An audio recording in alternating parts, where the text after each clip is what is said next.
Ok, merci beaucoup. Je suis Chantal Kaboni, je suis palynologiste en République démocratique du Congo, au département de biologie. Je vais parler sur les 3 derniers millénaires au Kivu. Donc, je vais essayer de reconstituer l'histoire paléo-environnementale autour du lac Kivu, de la dorsale congolaise à la dorsale Congo-Nil. Les points de la présentation comprennent les contextes géographiques, les objectifs de l'étude, les différents sites de localisation qui m'ont permis d'avoir ces résultats, matériels et méthodes, résultats et leur interprétation. Et enfin, je parlerai de la conclusion. Pour ce qui est du contexte géographique, nous devons signaler que la dorsale congolaise est située au Kivu, en République démocratique du Congo. Par contre, la dorsale Congo-Nil est située au Rwanda. Et ces deux dorsales sont souvent influencées par les vents des alizés, qui fait à ce qu'au niveau du Rwanda, nous puissions avoir le climat continental, mais qui est souvent adouci ou bien anéanti par les reliefs ainsi que par la proximité du lac. Mais au niveau du plateau central, où il y avait quelques études palynologiques qui ont été effectuées, il y a les climats tempérés et sur la dorsale Congo-Nil, nous avons les climats frais et humides. Pour ce qui est des températures, normalement au niveau du Rwanda, nous avons une décroissance altitudinale, c'est-à-dire une décroissance thermique altitudinale qui va de 0,7 degrés tous les 100 mètres. C'est ainsi qu'au niveau du plateau central du Rwanda, nous avons des températures qui aussi autour des 18 et des 20 degrés Celsius. Au niveau de la dorsale, au niveau des montagnes, nous avons 15 à 17 degrés et autour du lac Kivu, nous avons 21 degrés Celsius. Pour ce qui est des précipitations, les précipitations sont aussi influencées par les courants d'air ainsi que par l'altitude. Et à l'est, là où il y a la dorsale congolaise, nous avons des fortes précipitations. Il pleut presque toute l'année. Mais au niveau du Rwanda, nous avons quelques mois de sécheresse, c'est-à-dire les mois de juin et d'août sont généralement des mois secs, ce qui fait à ce qu'il y aura des différences entre la dorsale congolaise et la dorsale Congo-Nil. Parce qu'au Rwanda, nous avons des mois de sécheresse. Par contre, au Congo, il pleut toute l'année. Ici, nous avons la représentation du milieu. Donc, nous avons les Congos. Donc, nous avons les Congos. J'ai un petit souci de présentation. Qu'est-ce qui se passe? On voit ton écran avec les deux figures? Oui, oui, c'est ça. Donc ici, nous avons les Congos et à l'est du Congo, nous avons les lacs Kivu. Et au niveau du lac Kivu, nous avons les deux dorsales. Nous avons la dorsale congolaise ainsi que la dorsale rwandaise. Ces deux dorsales sont séparées par les lacs Kivu. Sur la dorsale congolaise, il pleut abondamment. Presque toute l'année, nous avons des pluies. Et c'est ce qui fait à ce que toute l'année, nous avons la forêt. Par contre, sur la dorsale rwandaise, nous avons ces mois-là de sécheresse qui fait à ce que pendant des saisons de sécheresse, nous avons des savanes. Par contre, sur la dorsale congolaise, comme il pleut abondamment, nous n'avons pas de savanes. Toute l'année, nous avons la forêt. Lorsqu'il y a diminution de pluie, on peut avoir des milieux ouverts, c'est-à-dire que la forêt primaire se transforme en forêt secondaire. Par contre, ici au Rwanda, nous avons vraiment des nuances. C'est pourquoi même dans l'interprétation palynologique, on doit tenir compte de cette nuance. Pour ce qui est des régimes et des précipitations, sur la dorsale congolaise, à partir de 2200 et de 2400 mètres d'altitude, nous avons de fortes précipitations qui diminuent ou bien qui se transforment en brouillard lorsque nous allons au-delà de ces températures. Et quand on est tout près du lac Kivu, nous avons l'effet de foehn qui crée des mois de sécheresse. Et c'est ce qui fait à ce que pendant la saison sèche, pendant des diminutions de précipitations, nous avons des savanes.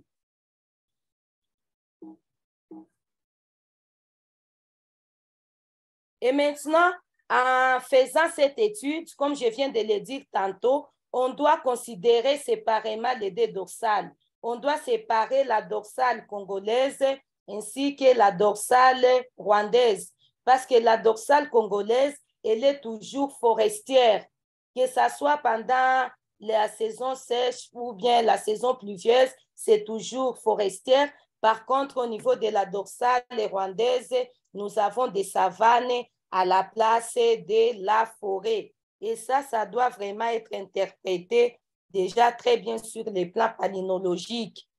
Pour ce qui est des objectifs de l'étude, nous avons 4 objectifs. Premièrement, nous voulons reconstituer les milieux forestiers qui environnent les lacs Kivu durant les 3 derniers millénaires, c'est-à-dire du côté de la dorsale congolaise et de la dorsale rwandaise. Nous voulons aussi distinguer les influences climatiques et anthropiques qui ont façonné les paysages et faire une synthèse des différentes phases évolutionnaires environnementales pour enfin évaluer les taux de dégradation des milieux environnementaux actuels. Ici, nous avons la carte du milieu d'études. Nous avons les lacs Kivu. Sur la dorsale rwandaise, il y a quelques études palynologiques qui ont été étudiées là-bas. Nous avons les marais de Butare, les marais de Kiguru, ainsi que les marais de Rugezi. Et sur la dorsale congolaise, j'ai fait des études paléo-environnementales en haute altitude. Et ces marais de haute altitude, je les avais comparés avec quelques études qui ont été effectuées en basse altitude. Et c'est ce qui m'a permis de récolter les résultats que je vais vous présenter. Là, ce sont les différents marais qui avaient fait l'objet de ma thèse. C'est en haute altitude sur la dorsale congolaise. J'avais étudié les marais de Musisi, les marais de Ngushu, de Lubira-Bira, ainsi que les marais de Chishaka. Là, nous sommes sur le terrain en train de faire les prélèvements palynologiques et nous avons pu récolter des carottes sédimentaires. Ces carottes ont été traitées par la méthode d'acétolyse à chaque 10 cm de la séquence sédimentaire. Et puis, la détermination des pollens a été effectuée suite à des pollens de référence qui existent déjà dans la région, ainsi que des compilations photographiques sur la région du Kivu. Au minimum, pour chaque pollen, pour chaque lame palynologique, on comptait 500 pollens. Et pour des lames qui avaient moins de 500 pollens, on était obligé de faire une seconde lame afin que nous puissions avoir des données intéressantes. Les différents diagrammes polliniques ont été faits en fonction des types de végétation qui existent sur les milliers d'études.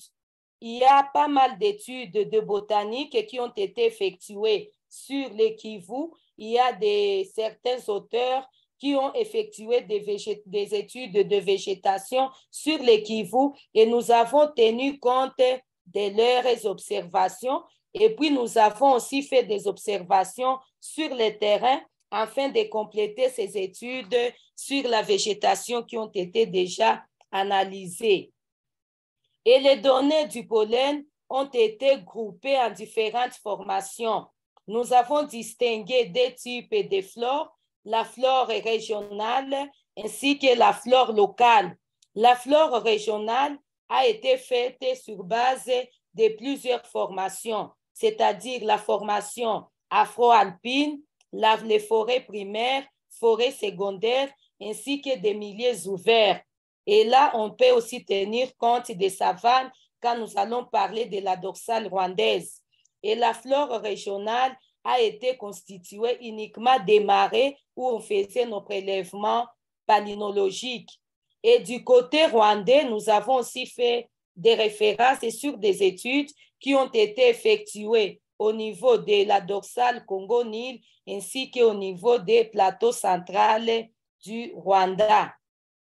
Nous avons une lame, donc une planche palynologique qui montre les différents pollens qui ont été inventoriés au niveau de la dorsale congolaise. Comme nous voyons, il y a certains pollens qui informent sur les milieux, par exemple, les podocarpus. Nous avons aussi les Synarundinaria qui nous ont donné pas mal d'informations sur l'environnement du Kivu. Avec ces diagrammes polliniques, nous avions pu reconstituer des différentes zonations. Et si nous observons bien cette figure, nous voyons que la base, c'est une base forestière et qui s'est développée après la phase de sécheresse de 4000 ans. Donc, après la phase de sécheresse de 4000 ans, les milieux s'est reconstitué et nous voyons que les milieux comprennent quelques espèces de la forêt. Ici, nous sommes sur la dorsale congolaise. Après 3000 ans, le milieu a connu une certaine instabilité entre 3000 ans et 2000 ans BP. Et cette stabilité sur la dorsale congolaise a été caractérisée par les différents pics de bambou. Nous voyons les premiers, deuxième, troisième et quatrième pics de bambou qui ont existé entre 3000 et 2000 ans BP. Et ces pics de bambou dénotent de l'instabilité climatique. Et après ça, nous avons maintenant la dégradation de la forêt qui est maintenant d'origine anthropique parce que toutes ces différentes modifications du couvert végétal étaient d'origine climatique, mais à partir de ces troisième pics de bambou qui coïncident avec 1500 ans BP et qui démontrent déjà les premières actions anthropiques sur l'environnement, nous voyons déjà que l'homme commence maintenant à se manifester sur l'environnement. Ici, nous avons un graphique du côté rwandais et qui montre déjà à ce niveau les pics de la sécheresse de 4000 ans, que nous, ici, on a qualifié de Older Poacé Period, c'est-à-dire un pic de Poacé, c'est-à-dire des milieux sèches. Et là, après ces pics de Poacé de 4000 ans, nous avons encore une fois de plus la reconstitution du milieu. Mais pour la dorsale congolaise, cette période de reconstitution environnementale était caractérisée par les différents pics de bambou, mais sur la dorsale rwandaise, c'était les podocarpus qui avaient caractérisé cette période d'instabilité. Et vers 1500 ans BP, nous avions aussi enregistré un autre pic des bambous, c'est-à-dire des dégradations climatiques et qui correspondait avec les activités humaines. Donc, ces pics de 1500 ans BP au niveau du Kivu étaient un pic cumulatif des activités climatiques avec les activités anthropiques. Et enfin, nous avons le dernier pic des bambous de Poacé qui est un pic purement anthropique. Là, maintenant, c'est au deuxième millénaire et là, l'homme commence maintenant à se poser sur les couverts végétales et nous voyons le recul des espèces forestières et avancée des espèces de savanes parce qu'ici, nous sommes sur la dorsale rwandaise. Ça, c'est l'image des graphiques qui regroupe les deux derniers millénaires au niveau du Rwanda, de la dorsale Congo-Nil.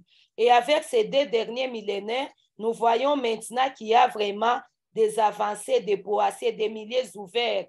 Et ces avancées, généralement, c'est dû aux actions anthropiques sur les couverts végétales. Et enfin, nous avons les deux derniers millénaires au Kivu. Et cette période d'instabilité climatique qui a été caractérisée par les différents pics de bambou continue toujours à se manifester. Avant les deux derniers millénaires, on avait enregistré 3 grands pics de bambou et là, nous enregistrons maintenant les 2 autres pics de bambou. Et nous avons maintenant les milieux ouverts qui se développent aussi et qui est purement d'origine anthropique. Donc, ici maintenant, nous pouvons maintenant faire la caractérisation de l'Holocène autour du lac Kivu. Et nous commençons d'abord par la phase sèche de 4000 ans, qui est une phase de sécheresse. Et au niveau du lac Kivu, cette phase de 4000 ans a été caractérisée par la diminution. Jadis, qui avec le lac Tanganyika n'a pas su communiquer parce que le niveau du lac était trop bas. Et là, on a encore noté une avancée sensible des poacées, qui est une espèce qui indique le déficit hydrique. Et au niveau du marais de mes marais, j'avais constaté que la plupart de mes marais avaient cessé de fonctionner après 4000 ans. Donc, suite à cessé de fonctionner, et donc dans la région, on a enregistré certains hiatus à partir dans la période de 3000 ans. Et cette période, c'est une période de reprise forestière. C'est-à-dire après cette phase sèche, il y avait les milieux qui avaient encore repris et nous avons des forêts secondaires ainsi que des savanes qui s'étaient développées dans les milieux. Et nous entrons encore dans une phase d'instabilité climatique qui a existé entre 2500 et 2000 ans BP. Et selon Mallet, il considère cette phase comme une phase de péjoration climatique qui était une péjoration brute. Mais au niveau du lac Kivu, contrairement aux observations de Mallet, nous avons vu que cette péjoration n'était pas brute, mais c'était une péjoration qui était vraiment par palier et qui était caractérisée au niveau de la dorsale congolaise par des avancées et des retraits des bambous, qui est Sinarundinaria, alors que sur la dorsale rwandaise, il y avait des avancées et des reculs des podocarpus. Et après cette instabilité de 2500 ans que Mallet avait considéré ou bien qualifié de péjoration climatique, nous avons la phase de 2000 ans qui est une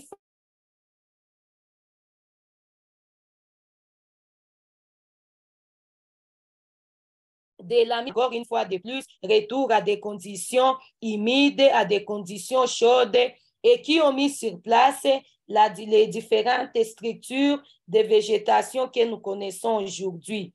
Maintenant, durant les 2 derniers millénaires, nous avons eu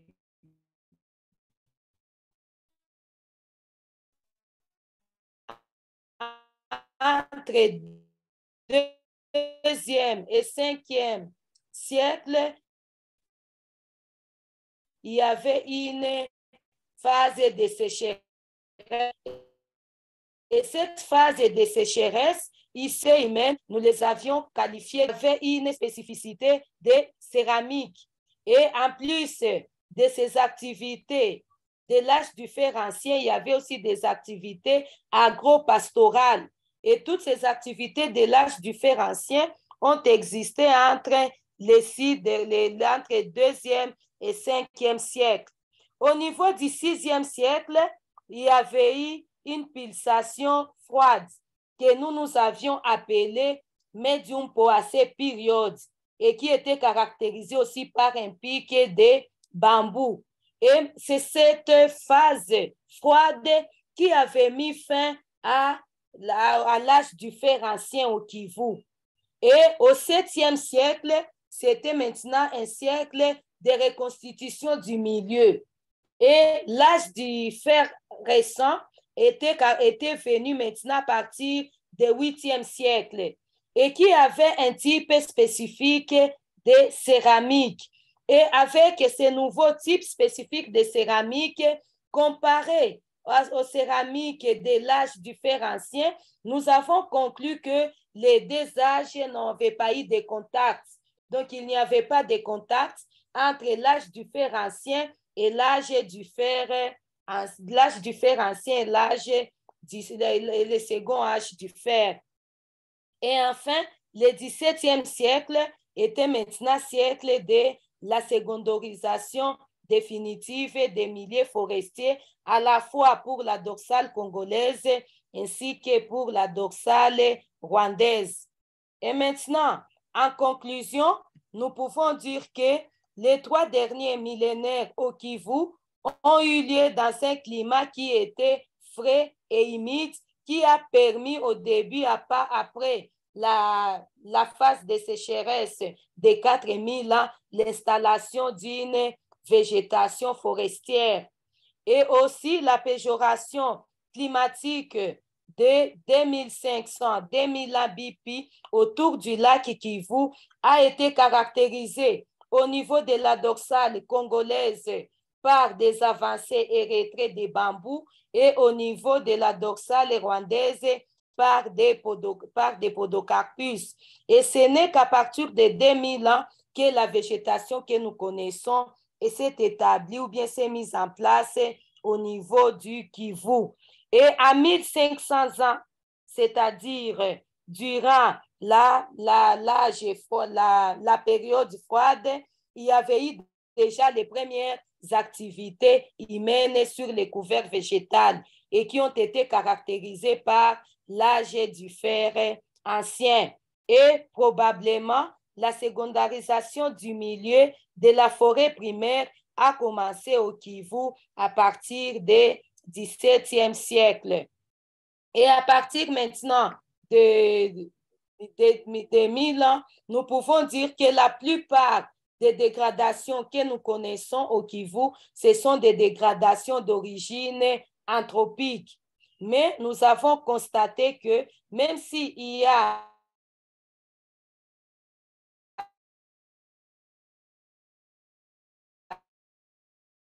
des actions anthropiques sur les couverts végétales, comme nous sommes dans un milieu favorable par secondarisation que nous avons et plus dicté par les actions anthropiques parce que le milieu est toujours favorable à la forestation. Ce sont là les résultats des 3 derniers millénaires qu'on observe au Kivu. Merci.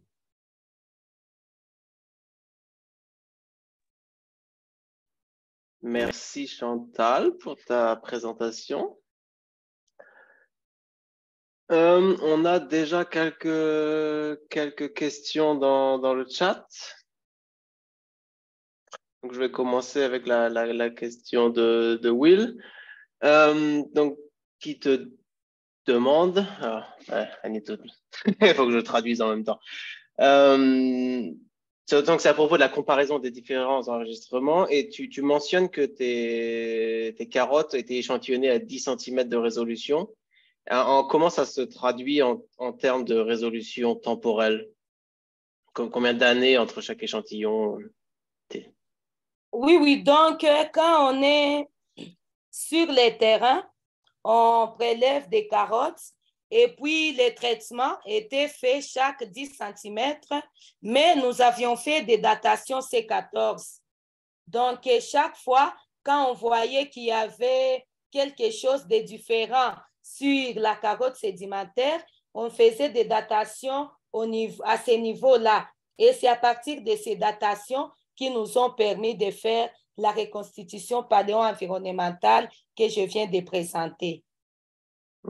Et du coup, la résolution entre chaque échantillon de pollen, tu as combien d'années entre chaque échantillon en moyenne? Est-ce que tu as 10 ans, 50 ans, un siècle?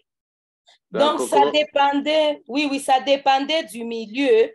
Parce que, par exemple, si nous prenons cette phase, quand il y a instabilité, c'était une phase d'érosion et là, il y avait la grande sédimentation.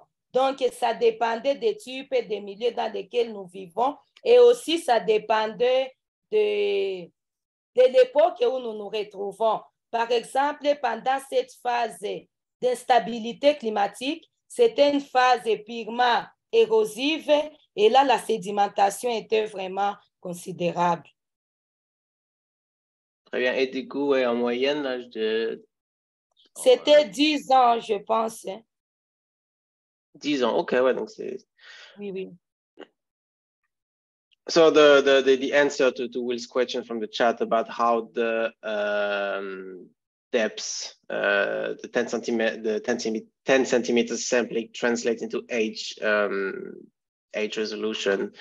She explained that basically it really depends on which records and the the usual response of how fast the sediment accumulates. But at best, she can have, like on this record, up to a 10 years resolution between samples. Thank you. Yeah, I took the summary. And maybe like the second part, la deuxième partie de la question de Will, c'était est-ce que tu avais des différences entre les enregistrements? Mais j'imagine que la réponse du coup est oui. C'est pas la même résolution partout.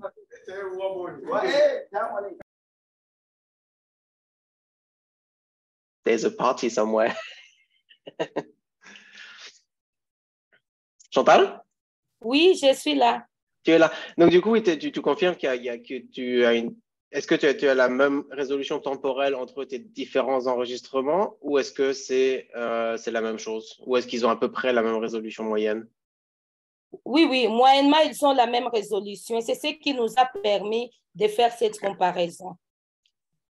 So, yes, on average, the different records have more or less the same temporal resolution. Happy, Will? Any? Happy. No, that's great. Thank you very much. Okay, so moving on from the second question from the chat from Veronica. Elle te demande, elle mentionne que les bambous prennent à peu près 45 ans à faire des fleurs. Et donc, du coup, comment est-ce que tu as déterminé que le pollen que tu observes était soit des poacées, soit des bambous?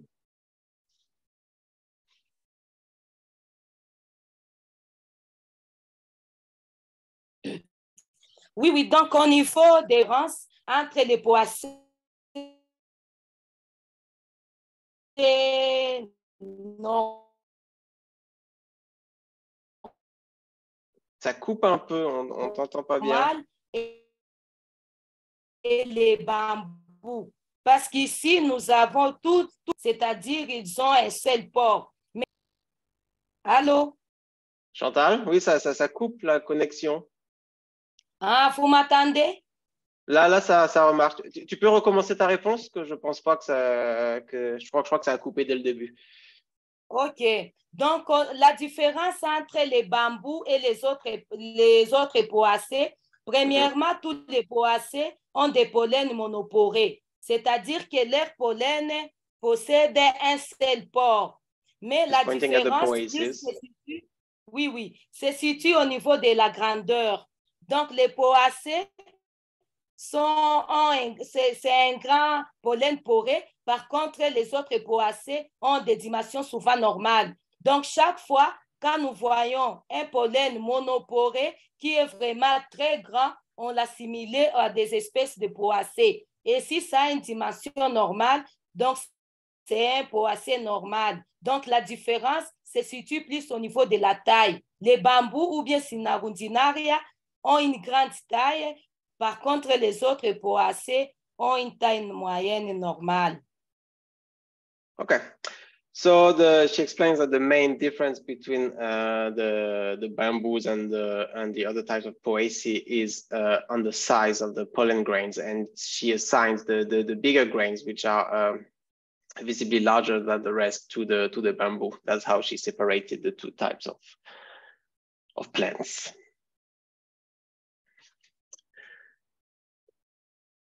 Juste en fait, pour ces questions, pour la taille, le bambou, en fait, c'est beaucoup plus grand ou c'est plus ou moins la même chose? C'est facile à différencier entre les deux?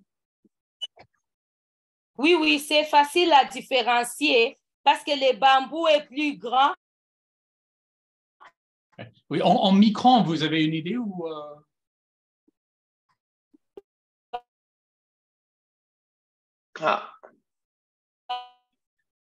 contre les autres poacées ont une taille normale. Je pourrais vous donner la réponse après. Moi, j'ai jamais vu de bambou, alors c'est pour ça que je demande. OK. Du coup, est-ce qu'il y a d'autres questions? Oh, tu as des commentaires en français qui te félicitent pour ta présentation, donc ça, c'est plutôt positif. Brian, tu veux poser ta question directement? Non, je voulais dire qu'en fait, pour la question de Will, ce qui pourrait être intéressant, c'est de voir avec R-Bacon ou un autre modèle d'âge, soit CLAM, soit n'importe quoi, parce qu'il me semble qu'entre les datations C14, il y a des différences de taux d'accumulation assez importants, et pour les diagrammes, ça peut jouer visuellement, c'est clair, mais aussi juste pour avoir une idée ou au moins de montrer un peu plus clairement peut-être comment le sédiment a changé par rapport au taux d'accumulation. Est-ce que vous avez fait ça ou pas trop? Donc, j'avais eu quand même à voir sur les taux d'accumulation, surtout pendant la période d'instabilité climatique, qui a été caractérisée par des phases érosives. Et là, il y avait vraiment un taux élevé de sédiments. C'est là où j'ai pu quand même constater la différence entre les moments de biostasie, c'est-à-dire de stabilité avec ces phases-là érosives. OK. Si jamais vous voulez, vous pouvez m'envoyer ces données, ces 14, et je serais très content de juste faire une petite analyse et renvoyer-le pour voir que, bon, peut-être il y a quelque chose d'intéressant là-dedans. OK, je le ferai avec plaisir. Voilà, super. Mon email est dans les listes, alors. OK, merci. Ouais, on pourra partager. So yes, the discussion was about the changes in sedimentation rate. Brian asking about if she did like some kind of Bacon analysis to get a clearer idea of what changed, because on the diagram, with just like the dates, it's not always clear how the sediments accumulate. And he eventually offered this help to do these analyses to help Chantal with our project and get a different look at the same data and hopefully get something different perspective on those data. So, to be continued.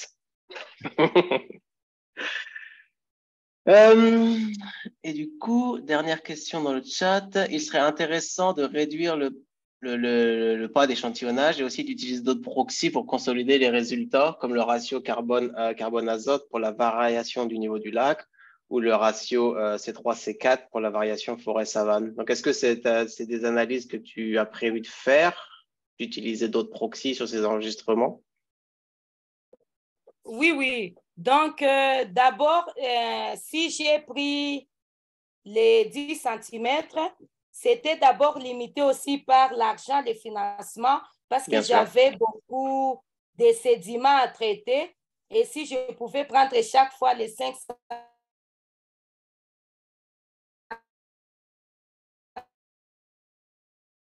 centimètres pour plus de précision, et dit, il faudrait aussi que je change de proxy et que je revoie encore les niveaux à traiter, quoi. Donc, je suis d'accord avec l'observation. On cherche des moyens. Dès qu'on a des moyens, on peut maintenant comparer les proxys comme pollen entre l'environnement ici au Kivu.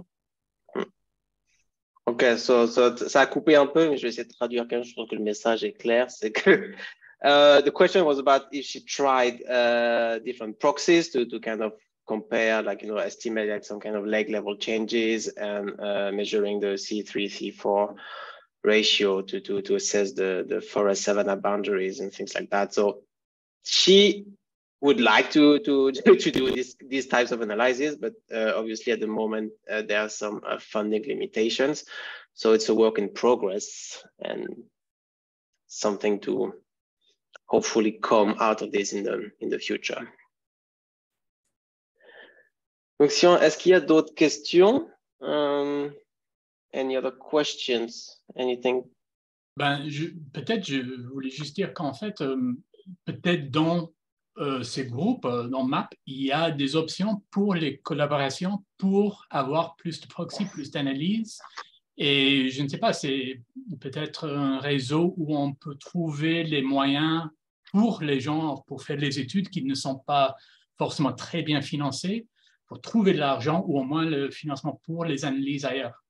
So just maybe we can use this group as something that if there's not money for an analysis that's done in some place like Congo or wherever else, I mean, all of us at one time or another have been a bit short of cash for analyses.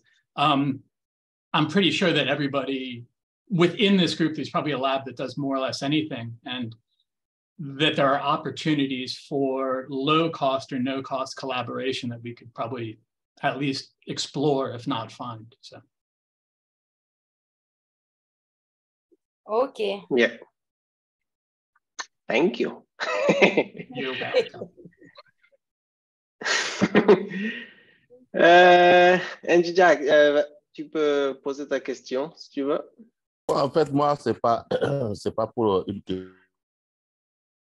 question, c'est d'abord pour dire que c'est ma première fois de participer à cette conférence. Je suis Jacques Dambélé du Mali, donc je suis géologue du Quaternaire.